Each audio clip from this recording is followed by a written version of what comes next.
So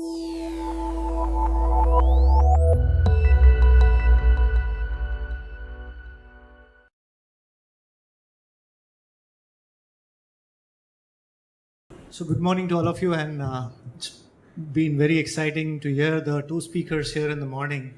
And sorry for being delayed. I was on my way, and unfortunately somebody banged into the car, and there was an altercation between both of them. And it went on for some time, and of course the Mumbai traffic took majority of the time as well. I was actually wondering, I had seen an ad from an insurance company. Actually, it's a concept which is going on right now, and I think IoT and insurance seems to be loving each other. So the ad goes something like this. There is a nice Porsche, okay, so it is a Porsche, and he's just stopped at a stop sign. So in US, they are very nice. They actually stop at a stop sign, and there's a BMW which comes and bangs him from behind. And the guy is very nice, and he gets out and he asks him, okay, how are you doing? Are you good enough? Are you hurt, etc.? He says, no. And that guy is continuously talking on the phone. Now this guy, he goes back and he sits in his car and he receives a call from his insurance company saying that you've been involved in an accident. We see yours at this particular venue. And are you hurt? Are you okay? So he says, I'm fine. I'm perfectly fine. So they say, fine. What we have done is we have assist that since it is damage, your surveyor will be coming and seeing it within a few minutes. And we have also arranged for a tow truck for you so that can tow your car. And since you will be inconvenienced right now, we have ordered an Uber for you. So all this in a matter of time, and the guy is actually, there's a drone which flies and actually captures the image of the cars, assesses the damage, and the insurance company tells him, okay, we have assessed the damage and this will be the typical cost, etc., etc. And if you're okay, please go and click OK on your phone. And the guy says, okay, fine, I'm done. And the insurance company tells him, just drop the keys and your Uber is here. So given that IoT has come a long way, I am actually proud to be a part of this panel which has got the esteemed colleagues from the industry. So my first question to this panel is, what verticals do you see which will be impacted the most in our country, specific to our country? We have seen Walmarts, we have heard about a lot of international examples. What are some of the verticals which you are seeing which will take off first in India, and what are some of the use cases which you are already seeing deployed? So question is to Ravinder. Okay, sorry. So first thing first, I feel there is hardly any industry which is oblivious to this technology, number one. If I just take a small example, in 1987-88 time frame, computerization was a thing which everybody used to talk, but nobody wanted to adopt.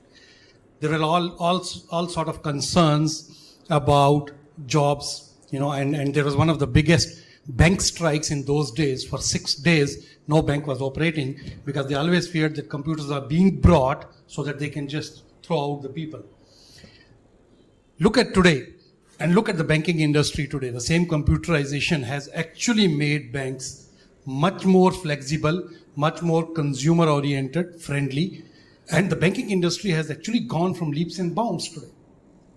Same thing is happening with IoT in that sense. We look at it with caution, with concerns, with fears, but at the same time, it's like you can hate it, you cannot ignore it anymore. So there's hardly any industry vertical. But when I look to India and whatever initial works has been done, I think there are few industries which have picked it up very fast. The first one was obviously the manufacturing, where we started with M2M and then rolled on to IoT in a true sense. Telecom is a big vertical adopting it, especially the tower business. And then I look at the grassroots, which is agriculture and rural. And I also believe, and I'm sure we all should believe, that a country like India, where 60% population is still dependent on agro-based industries, it makes a lot of sense to have that industry impacted, because then only you will realize the true potential of any new technology like IoT. So I can quote examples maybe later. I don't want to get into details right now in the beginning, but there are right now use cases being worked with forest department, agriculture, rural, dairy.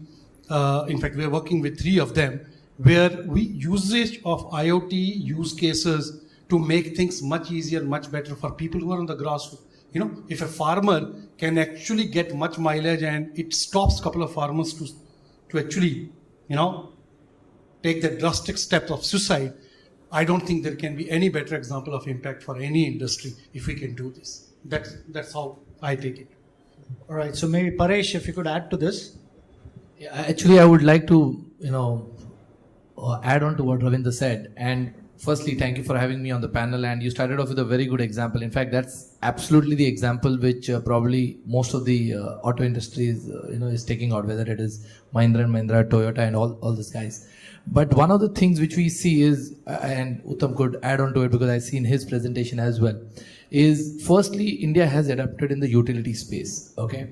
So our 30-40% of the SIMs currently, though in the IoT space, SIM, GSM will only be about 10 or 15%, okay, of the, SIMs based thing it will be. Rest will be all the short range kind of, communication.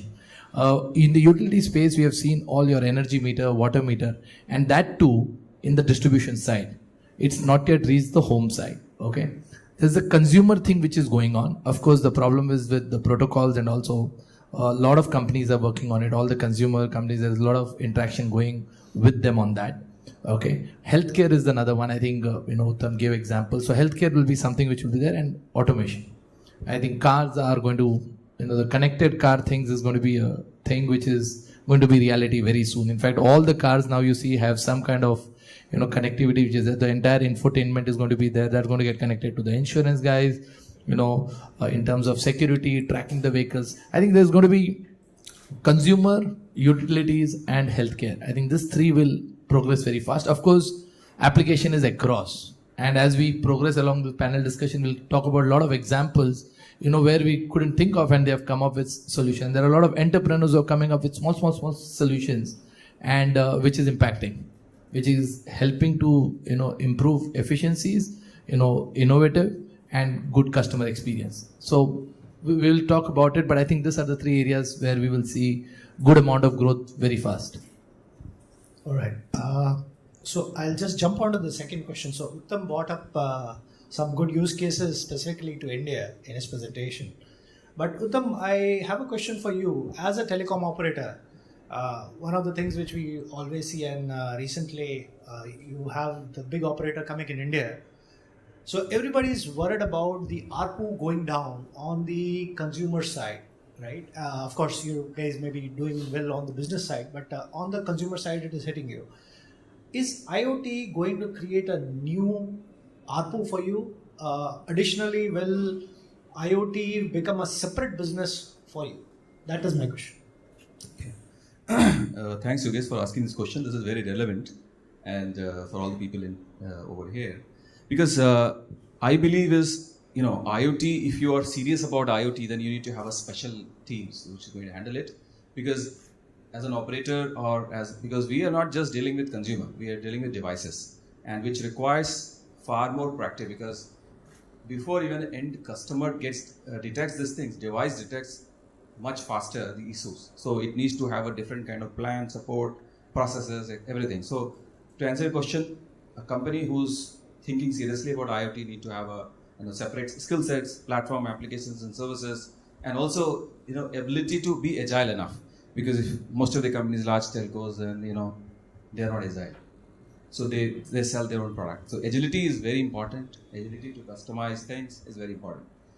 Coming back to the question number 2, which you said about the ARPU, if an operator like us sells a vanilla service, like we become the pipe, I mean, obviously the ARPU for M2M SIM will be very, very low, and which is going to be less than 10 rupees. But if we sell a service which consists of end-to-end services, which means is that we sell you application, we sell you device, we sell you everything, then the ARPU for that obviously is a very different thing, because we offer a composite service to you, and where we also offer a SLA, uptime, guarantee, maintenance, a call center, everything to you, and which is what is the need of the hour. And so coming back, enterprise, again, third question was, which are the companies, I think you asked to the panel earlier, which are the things, industries which are going to adopt it fast? So I believe in my sense is, obviously, I feel that government probably will be the number one consumer in the space. So with so many companies, with so many organizations and so many drivers, probably government will be the biggest consumer in this space.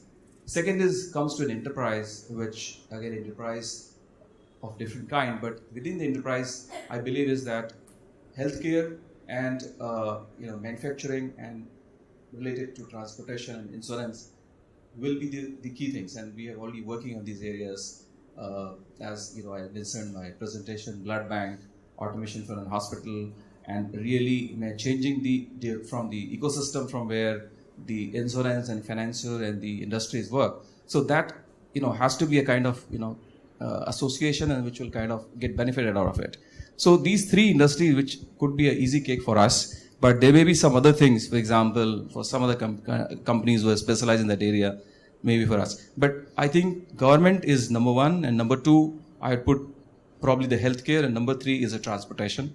This may differ depending on the analysis, but that's what my analysis says. And rest of it, consumer business, if you talk about for IoT, is going to take a little bit of a while, because there's a lot of there are a lot of standardization which needs to be done, security and so many things that needs to be done. And also the long-term LRP, which is long-range planning, is still a work in progress. So that I feel is probably going to take a little bit of time, and there may be early adopters, but still it requires a little bit of time before the real users comes into it. And I actually keep the things like Fitbit, other things separate from IoT. I don't put them actually in IoT category. So if you keep that separate, then probably consumer is still a little bit away. But if you put them in the first, then they're in.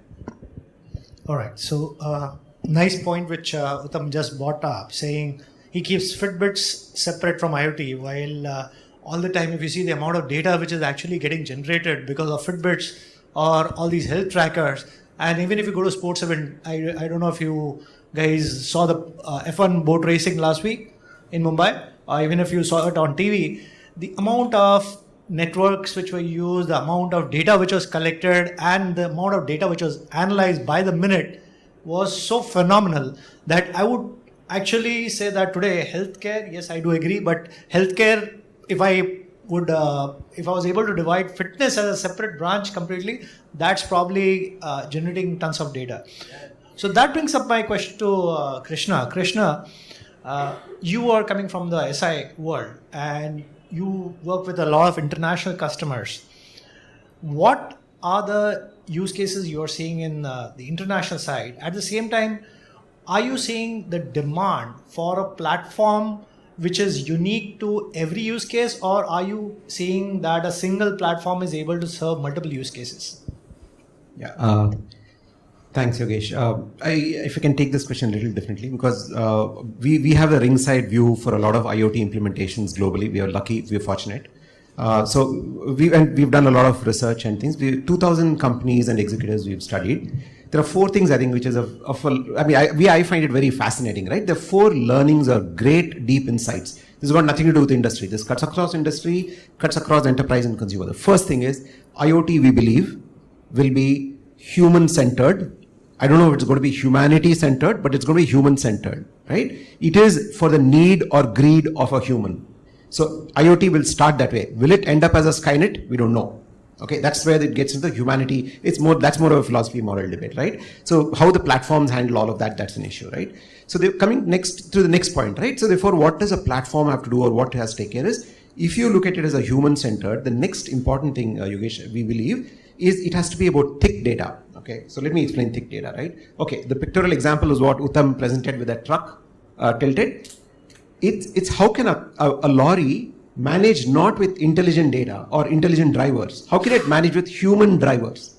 Okay, the problem is the human drivers, not other intelligent drivers, right? So therefore, it's about the thick data. It's about the human behavior. How well can we translate a human behavior into a platform which a machine can understand and navigate, right? So that's the next big insight we've got. So these are two insights. The third one, again related, is we are kind of seeing it as a vulnerability of things Sometimes when you say Internet of Things, we also say it's a vulnerability of things.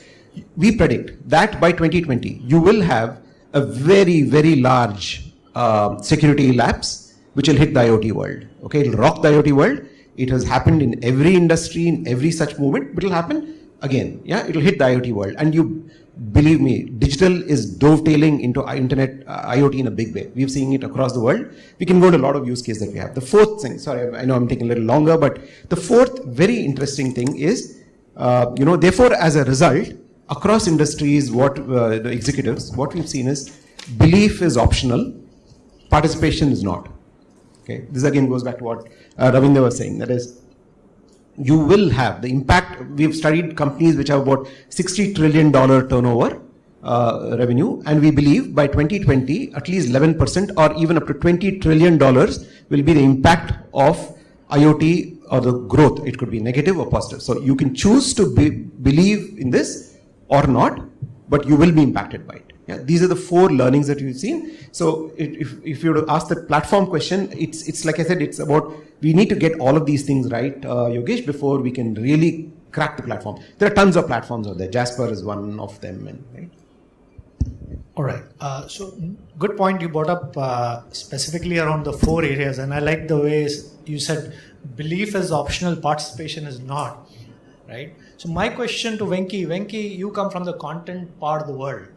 How do you see the relevance? He pointed about thick data. We see so many data sources out there. There's big data, there's thick data. And we also have the learning mechanism. So somebody said, made a presentation and said, Go is self-learning. And we are seeing that machine learning is coming up in a big way. We are seeing deep learning. So you have neural networks out there which are actually learning at a much faster rate. How do you see content playing a big role? How do you see applications getting developed from here? My favorite answer for this. Okay, the way I think one of the verticals which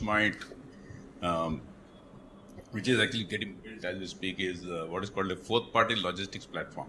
Okay, we spoke about transportations, but there is I'm trying to connect 2 or 3 different points, not just the content part of it, but the content, e-commerce, and then other services on the internet. We don't do just content services, but we also offer e-commerce services and communication services. So let's see how we use the data that is getting generated by the things, the things which have the internet in them. Okay, and then the people or the phones or the vehicles which emit the data. Okay, and then how can we learn from that and then optimize the operations or the machines in our data centers. Okay, which can, so what do we do with that? So collecting the data actually is like, someone collecting the data about someone when he's born, what are the nakshatra, what are the rashi and stuff like that, right? So people actually try to, in the earlier days, people try to build horoscopes based on that, right? And then they predict things based on certain patterns. Pretty much the same thing actually happens today. Okay, when the way we use the data today is pretty much the same way, except that we do it a little more scientifically. What we do is to use the data, the large amount of data that we collect. Okay, the consumers browsing the content, or the logistics guys producing data, and then stuff like that to predict actions. Okay, so what story is a consumer likely to read next? Okay, based on that, we might do a recommendation. More likely to read next. Based on that, we do a recommendation. If the consumer opts for a cash on delivery for let's say, e-commerce shipment, okay, what is the likelihood that he will accept it? Okay, and then based on the location, of course, many of the data. So what we do with the data is build what are called regression models. If you want to understand what a mathematical model is, it's like if we use. Take a simple example like y is equal to mx plus c, the basic mathematical equation that we have. People use that and then say plot the points on the graph. So regression is about you collect a lot of data and try to make sense out of it by building a mathematical model from that. So there'll not be one mathematical model, but multiple models. So it's like multiple astrologers trying to predict differently. Okay, so that's what data science is all about. So the one vertical which is taking off today is data science. So not necessarily, that's an industry in itself. Okay. So when someone is asking, what will happen to all the employment? Now I would say that, I think that's something that people asked when internet also was unveiling itself. Today, I think there are more number of people employed in the world than there ever were before. Okay. Similarly, tomorrow, if people keep learning, I think what happened in India, for example, in 1990, no one had a clue where the next wave of employment is going to come from. It just so happened that Indians understood how to program, right? And then they found millions of jobs. If people actually can similarly learn, let's say in math, okay, you will have employment on that side. So one industry which is going to take off is the data sciences. Okay, based on the data sciences. So the kind of platforms that you will use are then all the gentlemen here spoke about the platforms which generate the data. Okay, there'll be platforms on the top of those, okay, which will mine the data, build models, okay, and then derive the intelligence from it. Okay, artificial intelligence, and then there are many techniques. For example, you can use the data to, let's say, if I have a piece of data, I can go and use an API on the public cloud and say, is this spam or not? Okay, is this according to the current level or not? So there are many public services available out there, built by Google's TensorFlow and then Amazon's, or Azure's or whatever, right? So I think that's where the future is. Okay, so as the connectivity improves, as more things actually are internet enabled, okay, they have the internet stacks built up. The standards are now getting defined just now. I think the last, in 2016, I think is when the Internet of Things, RFC as it is called, the standard is called RFC, that got defined in 2016, finalized in 2016. A precursor to that was the IPv6 standardization in 2006. So IoT stuff is very, very new. Okay. So things exchanging information between each other actually is nothing new. But what is new is they exchange information using the internet, right? And that data comes out, that data is now in digital form, and how can you process it? Because that I think is the newer industry that we are seeing. Okay. Yeah, I just wanted to add on to, because you were talking about the relevance of content. Okay. So just to complement, so now there are so much of data because of the IoT which is available, and also content will still be relevant, but relevant content will be relevant. Okay, that's going to be the key. Okay, because it's like you have a lot of movies on the net, right? But now, depending on your taste, because there's so much of data available, so Yogesh, you like a particular kind of movie, so your package will be decided only on the type of movies that you watch. So they'll say, listen, this is it, and this is the subscription fees. Depending on the clothes that you wear, so there's a lot of e-commerce, but you know what kind of brand that you wear, so you'll only get that. Where you move, they will say, okay, this is the kind of things that you like, this is the kind of food that you eat, this is your taste. So API multiplied by this, okay, and then the content going relevant with it, that's going to be the most important thing. So intelligent content is what we could term it as, that will make more sense. Okay, so all the content providers will have to look back and say, okay, I've got so much of content, it's relevant to which segment. Now the data is available. So this IoT helps you to, basically segmentize your content and provide it to the relevant folks. So then there's a consumption, and based on the consumption, it helps everybody in the ecosystem. So that's probably, I could just add on to what he added on. So good observation, Paresh. In fact, Venki brought up a good point saying that learning is helping us deliver personalization, as Paresh pointed out. And essentially we are seeing some of this already happening. So if you're a Netflix subscriber, or even if you're a subscriber now to maybe a Jio Music or an Apple Music, you are already seeing that as soon as you start playing a couple of songs, it starts building up. So there is learning which is happening in your phone, and without knowing, you're already sharing a lot of data. Because so the next time somebody doesn't want to share, please read the EULA, which most of us don't, right? Most of us just say, tick, okay, I'm in a hurry, I want to just go create an account. And a good point also brought up by the colleagues, that jobs, way back when Rajiv Gandhi created I mean, got the computers, everybody was worried what will happen to jobs. And today, the jobs have multiplied tenfold. The same concern has come to us with IoT, with artificial intelligence and machine learning. People are worried that whether jobs will go away. Well, yes, some jobs will go away, but they will be replaced by the more intelligent, the more creative ones. And one thing, we are living in a world where I don't think we can stop learning. The time we stop learning, we will cease to exist, right? I think, yeah, you rightly pointed, as I said in the beginning, you can hate it, but you can't ignore. So everybody wants to use the best part of it, but there are concerns. Number one concern is always security. So when we talk of IoT, we talk of data. And when you talk of data, you talk of concerns like, oh, what happens if I have too much of data? How do I safeguard that data? And since it also means sharing data with ecosystem, and earlier when there was a presentation where we talked about APIs and ecosystem, is it really safe? You know, and you have already seen it. You know, the good example is that the website, you go and look some tickets, and then you move. You don't book, but you move away. You go to another website, you'll immediately see all the advertisements of tickets coming there. That means somebody is tracking you. So security. The second big part always is what we say, the early adopters risk. You know, we also talk about early adopter advantage, but there's also something called, I should not be the first one, you know, and typically corporates, the way, if I go to my management, say we should do this, they say, why are we trying? Has somebody done it? The question is, who does it first? That's the second problem. The third problem always is skill. Do we do it? Do we outsource it? If we outsource it, is it going to really help us? So these are the top three. There are multiple other concerns, but one thing I would like to say, and I think it was in Uttam's presentation, that if you can't adopt it, if you are not going to adopt it, you are not going to survive the next transformation. That is very clear.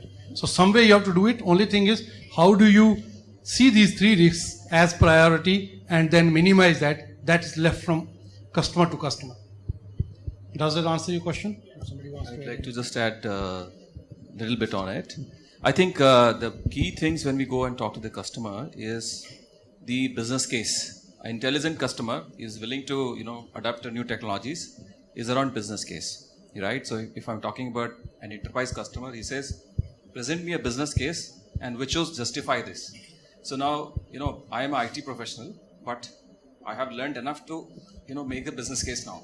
So if you are going to get into a, you know, convince somebody, you need to understand the business. Remember in my presentation, I mentioned this because when I went to speak to one of the company who's in trucking, I actually ended up speaking to 5 CEOs and investors, which meant as I had to get into the source, I had to get into the truck and experience myself. So before you give a solution, you must understand what the pain points is, make a business case and show it to them. The large likelihood is that the investor will agree. The end user may not agree because the truck driver would never agree to put a device, but the investor who has invested in the company would certainly agree that why he should do it. So it has to come really from the top bottom rather than bottom up.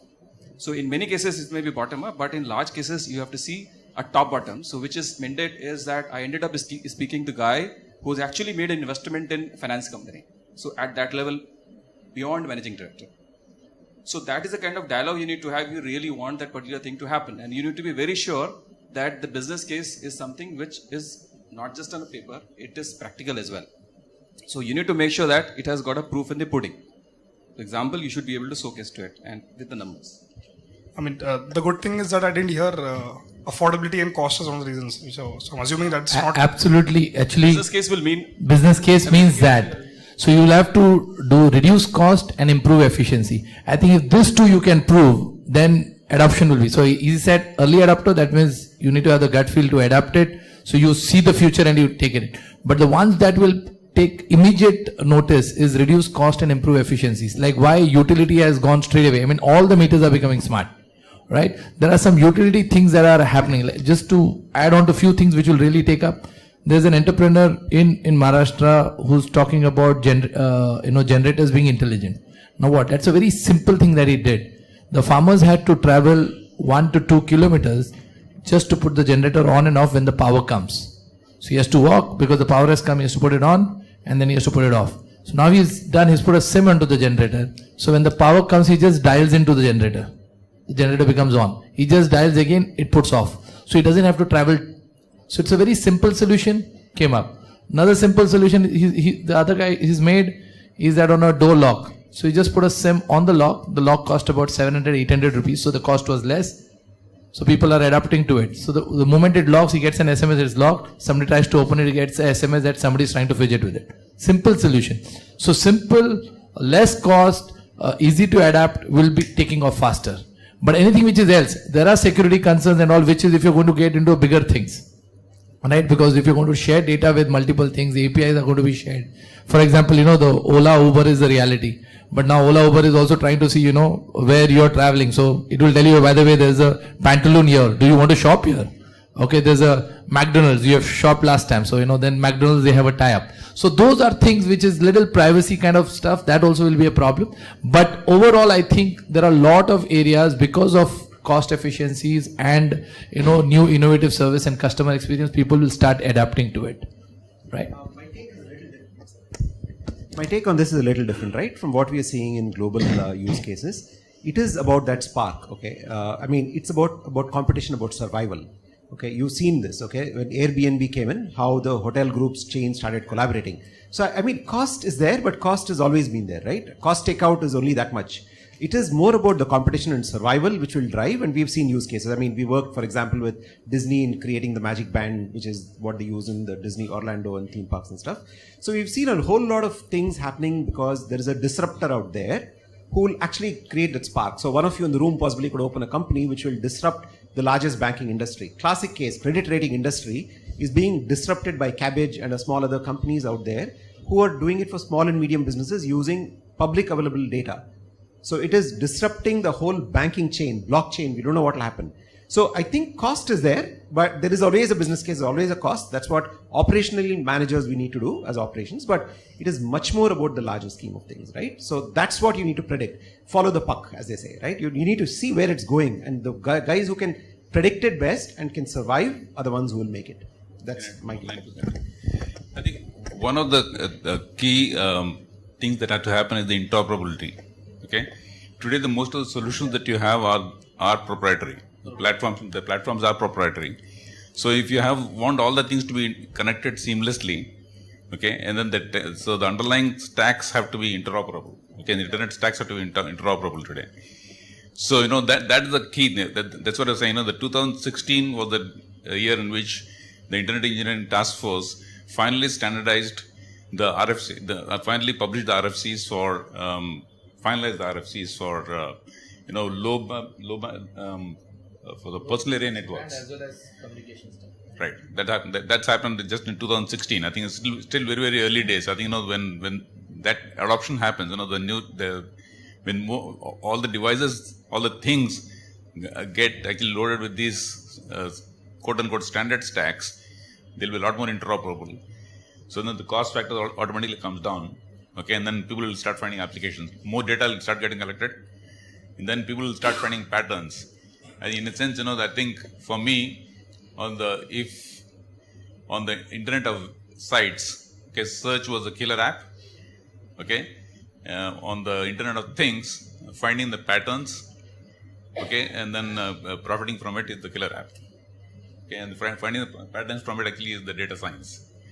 Okay, education. Okay, so the concept that's going around the world of education is efficacy. Content efficacy is now the question being asked. If you look at the top education publishers and the universities and the budgets, as you know, the government fundings in abroad is falling, right? I'm sorry, I'm not able to give you very Indian cases, though we have a couple.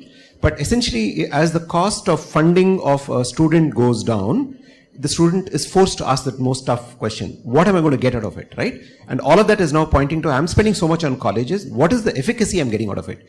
And that's driving a whole lot of changes. I'm sure you heard Cengage had gone bankrupt. Now it's coming back. They're building in a lot of IoT now. So how will IoT help? Essentially, it is about, can I tell how much that piece of content or that chapter that I've read will add value to me going there, right? And we work with largest vocational training provider in the UK. It's a semi-government one. I'm sure you can guess who that is. Millions of these things. So even there, it's the same thing, right? So for example, not really IoT, but digital and VR.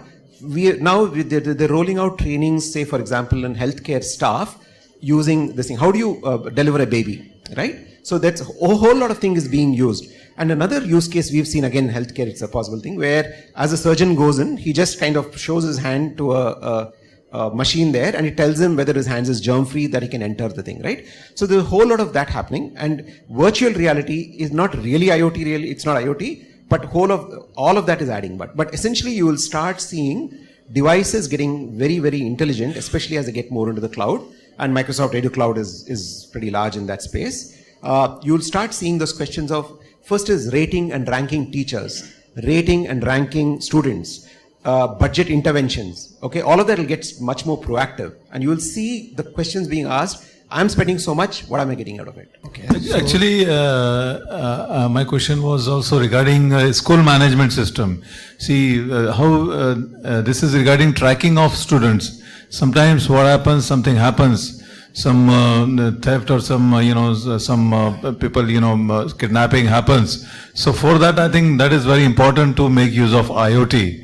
So some this RF tag or RFID, I think he will be able to answer this. So is there any technology that can be developed, or already something is in place? I think it is already there in place. So most of the schools, and especially all your private schools, I've seen it in Vibgyor, Rustomji, at least in Bombay, and many schools, they have this tag. So when they enter the bus, they swipe it. When they enter the school, you swipe it. So you are able to do that.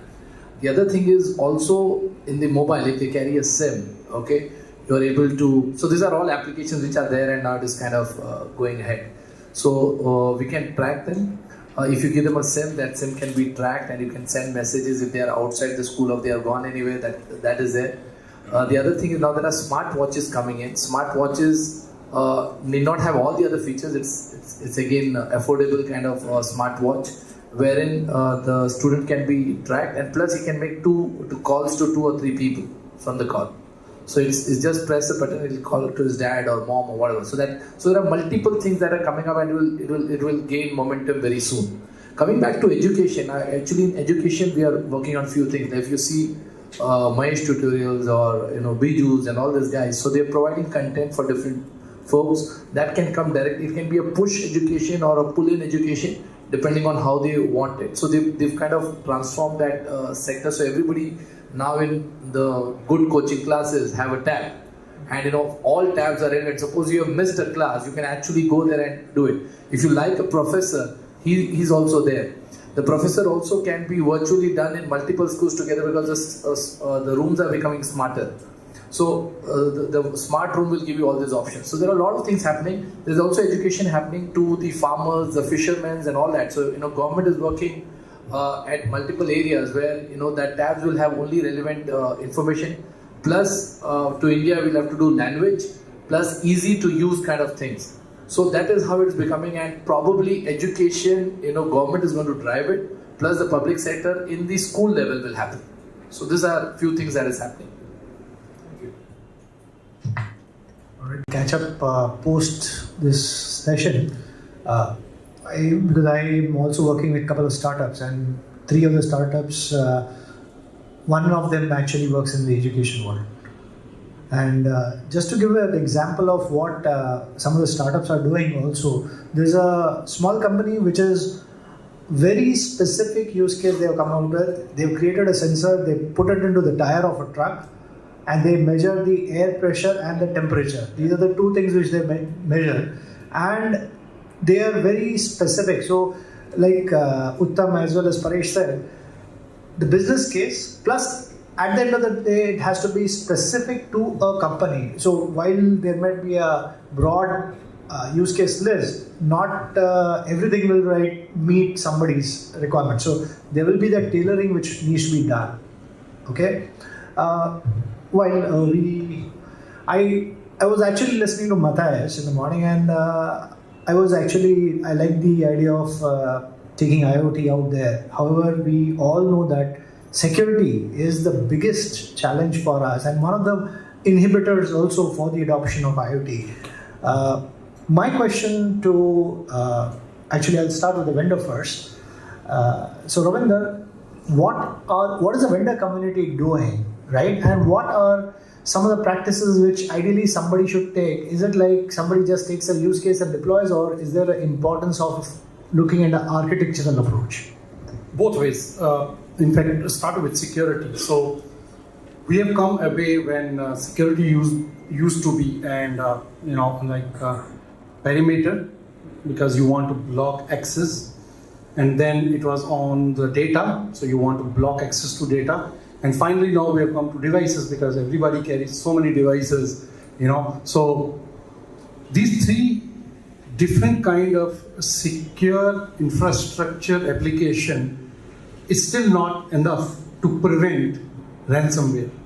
That's the latest security concern we have with IoT being in the center of it. And I think we have already examples in US, thankfully not in India right now, but in US, when the hospital was taken on ransom and they demanded the money. So it can happen here. So security being one part of that, but at the same time, when we look at the domain and use cases, security has to be adapted or customized to that particular. I'll give you one simple example here. We're talking with healthcare, in the beginning. We are working with a healthcare startup, basically, who has brought in a concept which you can simply call as like healthcare ATM. You go to any ATM, withdraw money anytime. Similarly, you go to your kiosk, you can do your basic health checkup, your blood pressure, close to around 32 different vital parameters you can check just by putting 50 rupees note in there. It's becoming a business case, by the way. And today I don't have to really go and stand in a queue in a clinic or take an appointment to do my basic few checkups. I can do it in a shopping mall while shopping. That's a revenue model for somebody, and there's a startup which is doing it. But when I look at that, there are always concerns, and there were a lot of people who came to us and said, where is this data going ultimately? Because I may be a potential job seeker tomorrow, and if data goes to my employer, I may have a risk of losing my job, because it may say that this guy is prone to this kind of things. So security in terms of preventing access, leakages, pilferage is there. But when you talk of security in terms of where my data should go, frankly speaking, today we still have no answer to that. Insurance. And I can just conclude with a small joke, which I saw, maybe somebody has, it's a normal WhatsApp joke, where somebody calls a pizza company and says, I would like to order a pizza. So she says, sir, would you like double cheese or single cheese? I would like double cheese. Well, I'm so sorry, sir, because my record says, since we are also connected to healthcare, you have a high cholesterol. You should not have double pizza. So then he says, what do I do? So I will suggest you do this. So he says, okay, fine. And what do I do with, she says, you want any beverage? Yeah, Coke. So I'm so sorry, sir, you have high sugar as well. You should not drink Coke. I'll send you something different. And finally he says, okay, finally, what is the payment? Sir, your payment is $5,000, but I'm sorry, I can't take this order because your credit card is already blocked. Because we are connected to the bank as well. Now, if you look one way, it's a great thing for the vendors, the bank guys, to prevent misuse. But look at the end consumer. I am so susceptible, my privacy has gone for a toss, and I can't really think where my data is roaming around. So, but at the same time, these are the initial hiccups. As we develop, I am very sure, like what happened with mobile, it will happen with this as well. I would like to add certain things. So, I think I'd like to actually ask a question to everybody. How many people do you think will be buying a physical server by 2020 and not going to a cloud? Because maybe 3 years ago, everybody used to feel, okay, fine, why should I go to cloud? There are a lot of security issues, there are reasons, my data privacy, so many things. And once I keep it in cloud, actually really on a cloud, anybody can access it. But today, I think I was going through some of the survey, and 98% of CIO feel that they would not be buying a physical server by 2020.